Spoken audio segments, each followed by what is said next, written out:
Hi, I'm Angus, and today I'm reviewing Top Gun Maverick, which is definitely the highest grossing movie of the year and a sequel to the original Top Gun. Un, un, un. The movie is directed by Joseph Kosinski, taking over for the late great Tony Scott, and is produced by Jerry Bruckheimer, who also produced Pirates of the Caribbean, Beverly Hills Cop, and Bad Boys, which are some of the highest grossing movies of all time. Right. The actors you will recognize as, as from the original in this movie are Tom Cruise and Val Kilmer, who play Maverick and Iceman. There were new characters in the movie, like Penny, played by Jennifer Connelly, who was briefly mentioned in the original. And there's also Rooster, Goose's son, played by Miles Teller, her, her, who is basically the young fighter pilot that wanted to live up to his father's legacy. And of course,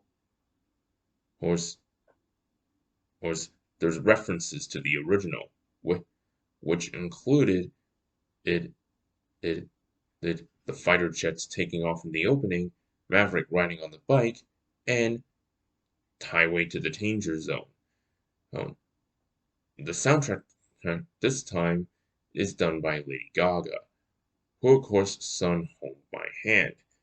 And, in parallel to real life events, and, and, and Val Kilmer returns as Iceman, but due to his battle with throat cancer, they have to give Iceman the send off in order to make the character important to the story of the films. In my opinion, this is one of the better sequels. If it had come out in the late 90s or the early 2000s, I think it wouldn't have worked as it would have today. Hey, do I have a favorite character in the movie? Rooster, purely because he wanted to not only become a fighter pilot, but like his father Goose, but live up to whom Maverick is now as a pilot. And why is Maverick teaching instead of flying? Because he's teaching a new generation of fighter pilots, and they all want to succeed like him.